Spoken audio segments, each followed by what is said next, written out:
Fadel Bajideh diketahui resmi mengenakan baju orange usai ditetapkan menjadi tersangka dalam kasus dugaan tubuhan dan aborsi yang melibatkan Laura, anak Nikita Mirzani, pada 14 Februari 2025 lalu. Atas penetapan tersangka pada Fadel Bajideh, tim kuasa hukum Fadel Bajideh, yakni Rasman Arif Nasution hingga Rahmat, tampaknya mulai mengambil ancang-ancang untuk mundur dari tim kuasa hukum Fadel Bajideh jika dakwaan terhadap kliennya itu terbukti benar. Ya, beberapa isyarat pun tampak diberikan oleh tim kuasa hukum Fadel Bajideh saat diwawancarai awak media. Untuk mengetahui sederet isyarat tersebut, maka inilah 5 isyarat tim kuasa hukum akan mundur membela Fadel Bajideh, versi Cumi Top 5.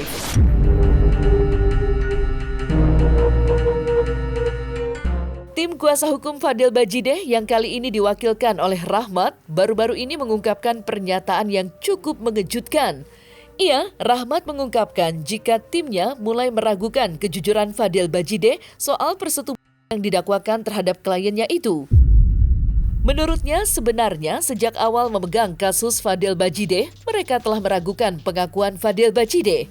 Namun akhirnya mereka percaya, lantaran Fadel Bajideh bahkan Laura sendiri berani bersumpah jika mereka tak pernah melakukan hubungan badan yang ditudingkan. Namun setelah Laura merubah keterangannya, mereka pun menjadi ragu kembali terhadap pengakuan Fadel Bajideh. Keyakinan saya sekarang di posisi 50-50. Kenapa Bang? Posisi saya di 50-50 gitu kan. Kenapa Bang bisa begitu Bang? Gini ya, pertama ketika saya pertama kali mendampingi Fadel, itu jujur, walaupun Fadel menyatakan tidak pernah melakukan apapun, bahkan hamil itu aborsi atau melakukan perbuatan tadi hubungan badan itu tidak pernah gitu. Saya sebagai laki-laki normal dan sebagai orang yang sudah lama hidup di Jakarta, merasa tidak percaya gitu loh. Karena mohon maaf, memang Jakarta ini benar yang orang bilang gitu, lebih kejam daripada ibu tiri kan begitu kan gitu. Artinya dan pacaran di Jakarta ini ya banyak norma-norma yang dilanggar gitu kan. Seperti pelukan itu udah hal biasa, ciuman itu udah hal biasa kalau di Jakarta kan begitu kan. Nah, saya tidak meyakini itu awalnya 50-50 kan gitu. Nah, kemudian ketika Loli lari dari safe house, itu kan kami hampir satu malam gitu. Hampir 24 jam bersama gitu. Saya tanya, saya gali gitu. Bersumpah demi Allah di situ. Laura Mirzani menyatakan tidak pernah melakukan. Di situ saya langsung confirm 100% ini mereka tidak bersalah. Saya akan perjuangkan, saya akan bela di posisi itu. Nah, kemudian ketika hari ini Loli merubah keterangannya gitu, jadi balik lagi seperti sedia kala gitu. Jadi 50-50 lagi keterangan saya ini. Nah, saya coba berkomunikasi dengan Fadel secara intens, saya coba yakinkan dia akan lebih dekat lagi untuk supaya dia jujur. Rahmat, tim kuasa hukum Fadel Bajideh melanjutkan jika ia dan tim kuasa hukum yang lainnya telah menekankan berkali-kali agar Fadel Bajideh jujur dalam memberikan keterangannya. Menurut mereka, jika Fadel Bajideh jujur, mereka akan lebih mudah memutuskan dalam mengambil langkah hukum yang sesuai dengan yang dialami oleh kliennya itu. Saya sudah 4 mata bicara dengan Loli. Dan saya tekan di situ sebenarnya Loli. Bukan baik-baik saya ngomongnya. Saya tekan gitu. Karena memang saya menginginkan fakta gitu. Karena lawyer ini ketika mendampingi klien selalu menyampaikan kepada klien itu untuk bicara jujur aja gitu. Supaya kita tahu materi pembelaan apa yang akan kita hadirkan ke depan. Materi pembelaan apa yang akan kita buktikan nanti di persidangan gitu. Kalau seandainya klien tidak jujur, ini akan menjadi sulit pada ruang pembelaannya gitu. Makanya saya selalu menekan itu kepada Fadel untuk jujur kepada saya. Bolehlah kalau mungkin kepada teman-teman media dia masih melakukan pembelaan, tapi kalau kepada lawyer jangan gitu. Supaya lawyer ini bisa melakukan pembelaan secara maksimal gitu. Karena pembelaan itu ketika orang sudah melakukan bersalah, berarti kan kita harus mengupayakan supaya hukumannya ringan, supaya ada unsur-unsur pemaaf. Kan gitu poinnya. Tetapi kalau Fadel menyatakan dia tidak bersalah, ya udah kita perjuangkan gitu. kita nyatakan sampai putusan nanti bebas. Fadel 100% menyatakan bahwa yang terjadi ini adalah fitnah. Sakit Bang Rahmat. Ini adalah fitnah. Soal penangguhan. Buntut merasa ragu dengan kejujuran Fadel Bajideh, tim kuasa hukum Fadel Bajideh, yakni Rasman Arif Nasution hingga Rahmat, mengaku jika mereka akan menguji kembali keterangan yang diberikan oleh Fadel Bajideh. Pengujian itu akan dilakukan dengan meminta salinan berkas BAP Laura yang diduga telah merubah keterangannya.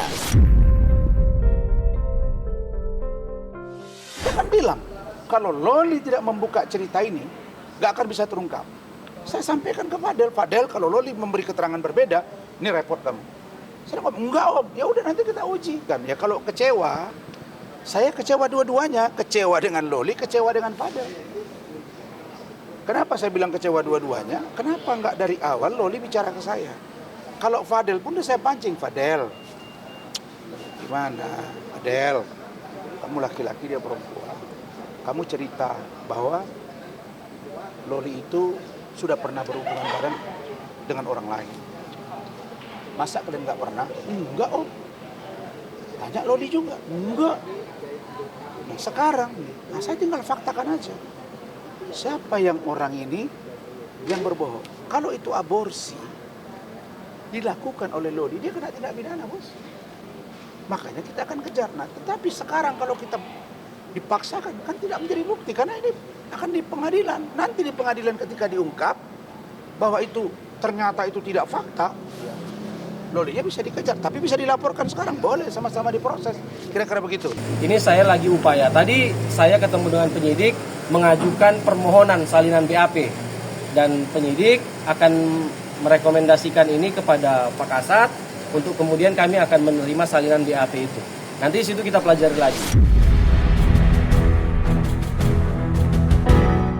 Sebelum Fadel Bajideh ditetapkan menjadi tersangka oleh penyidik Polres Metro Jakarta Selatan, tim kuasa hukum Fadel Bajideh, Rasman Arif Nasution hingga Rahmat menegaskan jika mereka akan mundur sebagai tim kuasa hukum Fadel Bajideh jika kliennya itu berbohong kepada mereka.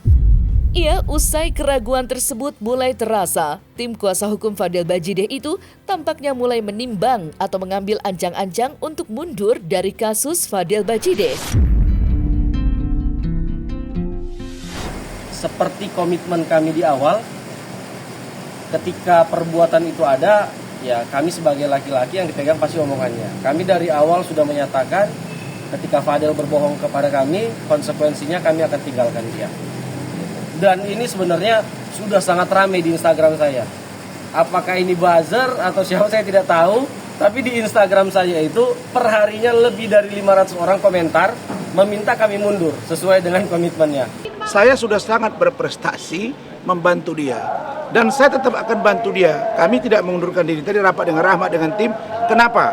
Karena kita mau tahu kenapa Loli begitu. Tapi supaya kalian ingat ya, dalam semua keterangan terbaru itulah yang dipegang. Kenapa saya tidak langsung mengundurkan diri? Karena Loli bercerita ke saya itu tidak ada. Dan istri saya Bu Ade itu menanya juga di hati ke hati. Ngerti nggak hati ke hati? Saya tidak ada. Pas saya tidak ada, waktu saya periksa yang dianiaya oleh NM, yang luka, itu saya ke rumah sakit Pertamina kan, itu Loli itu ditanya sama Bu Ade, istri saya, dan dia bilang, tanya kamu ngomong hati ke hati dong, dia bilang ternyata itu tidak ada.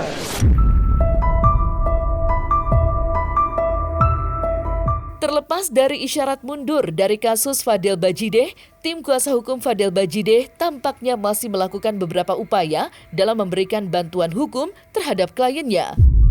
Seperti diketahui, saat ini tim kuasa hukum Fadel Bajideh tengah mengupayakan penangguhan penahanan terhadap Fadel Bajideh karena beberapa alasan.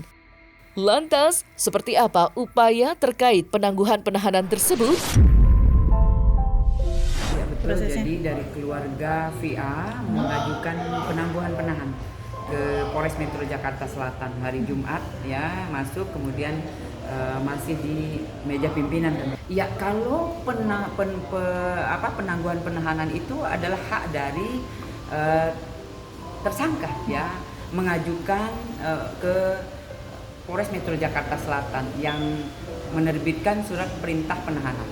Jadi di situ memang diatur di dalam undang-undang bahwa keluarga atau tersangka dapat mengajukan penangguhan penahanan. Ya betul. Jadi saya tegaskan ya, kami tim hukum sedang mengajukan permohonan untuk penangguhan. Kita lihat Pak Kapolres. Kalau pra-peradilan, kalau gelar perkara khusus, itu sedang kami dalami dengan keluarga. Penangguhan penahanan mungkin dari kuasa hukum kita kali ya. Kita juga belum paham ya. Mungkin nanti. Bang Rasman. Iya, mungkin nanti Bang Rasman sama Bang Rahmat nanti mungkin yang bisa jelasin. Oke, apa yang diajukan Bang? Untuk penangguhan penahanan masih dalam proses kan gitu. Karena surat sudah masuk kepada Pak Kapolres. Kita tunggu apa disposisinya nanti. Untuk yang menjadi jaminan itu Pak Umar, ayah kandungnya. Pertimbangannya begini. Yang pertama kondisi Fadel sendiri. Fadel ini masih remaja, dia masih kuliah, gitu. Artinya diharapkan supaya dia bisa menyelesaikan kuliahnya. Kemudian yang kedua, kondisi ibu kandung dari Fadel. Ibunya sudah beberapa hari ini sakit-sakitan dan sangat rindu terhadap Fadel. Gitu. Pertimbangan ke situ. Yang ketiga, bahwa Fadel sudah dijadwalkan sekitar bulan Maret akan mengikuti kompetisi dance internasional di salah satu negara. Gitu. Jadi kami berupaya untuk Fadel bisa tetap membela Indonesia. Gitu. Dan yang keempat, ada beberapa prestasi-prestasi Fadel yang selama ini dan ini mengharumkan nama Indonesia. Saya pikir ini harus menjadi pertimbangan kepada Pak Kapolres untuk memberikan penangguhan itu kepada Fadel. Itu poinnya.